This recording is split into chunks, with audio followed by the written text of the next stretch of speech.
আমার নাম অঞ্জলি সিং। তো আপনি কি কোনো নোটিশ পেয়েছেন এনআরসি না, আমি সংক্রান্ত? কোনো নোটিশ পাই নাই। তাহলে কিভাবে জানলেন? আমি জানলাম কালকে আমাকে আলিপুর থেকে ফোন করছে, মিডিয়া থেকে, তখন আমি শুনতে পারলাম। কি মনে হচ্ছে এটা, কি মানে কিরকম মনে হচ্ছে যে এতদিন ধরে আপনি তো বলছেন? আমি এটা নিয়ে আমি কিছু বুঝতেই পারলাম না যে কিসের জন্য এটা হইলো। আপনার বাড়ি কোথায় এমনিতে? আমার বাবার বাড়ি আসাম। আচ্ছা, আসামের কোথায়? আসামে ধুবড়ি ডিস্ট্রিক্ট। তো কত বছর হলো বিয়ে হয়েছে আপনার?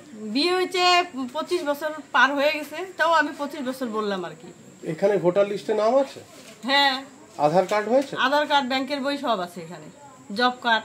তো এখন এটাকে কি ভাবছেন আপনি? আপনার মনের কথাটা একটু খুলে বলুন, এটা কি মনে হচ্ছে আপনার?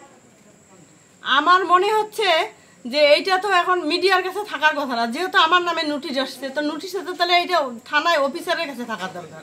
এখন এটা মিডিয়ার কাছে কেন? আমার প্রশ্ন হলো এইটাই। আর এইভাবে যে আপনাদেরকে মানে আপনারা ভারতের নাগরিক নন, এনআরসি হিসেবে দেখে দেওয়ার ব্যাপারটা, এটাকেই কিভাবে দেখছেন? এটা কি উচিত কাজ হচ্ছে? আপনার তো জন্মকর্ম সবকিছুই বলছেন এখানে। হ্যাঁ, তো কিভাবে দেখছেন, এটা কি উচিত কাজ হচ্ছে? এটা তো উচিত তো হচ্ছে না। এখন আমি কি করব? উচিত না হলেও তো আমার করার কিছু নাই না। তো এখন কি করবে? এখন কি করব ওইটা নিয়ে এখন মানে ভাবতে পারতেছি না যে আমি কি করব। আপনি কি আপনার বাবার বাড়িতে খোঁজ নিয়েছেন? ওখানে এরকম কোনো নোটিশ? হ্যাঁ, ওখানে খোঁজ নিয়েছি। আমার শ্বশুর বাড়ি মানে এর দাদা আছে ওইখানে, ভাইস্তা আছে ওইখানেও খবর নিছি, ওইখানেও কোনো কাগজ নেই। আর ওরা যে এনআরসি করছে, ওদের ওইখানেও আমাদের কোনো মানে এনআরসিতে কোনো নাম ঠাম ওখানে কোনো কিছু করে নেই। তার মানে আপনারা মূলত আসামের বাসিন্দা ছিলেন, এখানে তারপরে এখানে তো থাকছেন আর কি? হ্যাঁ, মানে বিয়ে হয়ে এসেছেন এখানে? হ্যাঁ, এখানে বিয়ে হয়ে এসেছি। মানে আপনার শ্বশুর বাড়িও আসামে ছিল? শ্বশুর বাড়িও আসাম। এটা কোন জায়গায় থাকছেন আপনারা এলাকাটার?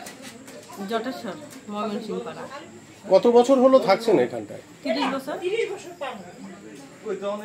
আপনার মানে এমনিতে এখানে মানে আপনার বাচ্চা কাচ্চা কয়জন আছে, বা বাড়ি পরিবারের সদস্য কয়জন আছে? আমরা 4 জন, এক ছেলে এক মেয়ে। তারা কি পড়াশোনা করে?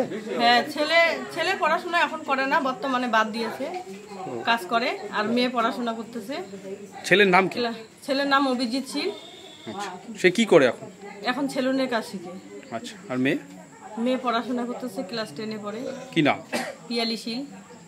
তো আপনি যদি নোটিশ পান তাহলে কি আপনি পুলিশের দ্বারস্থ হবেন?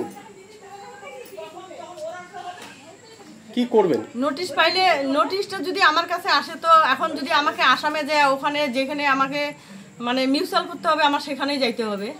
প্রমাণপত্র দেবেন সবকিছু?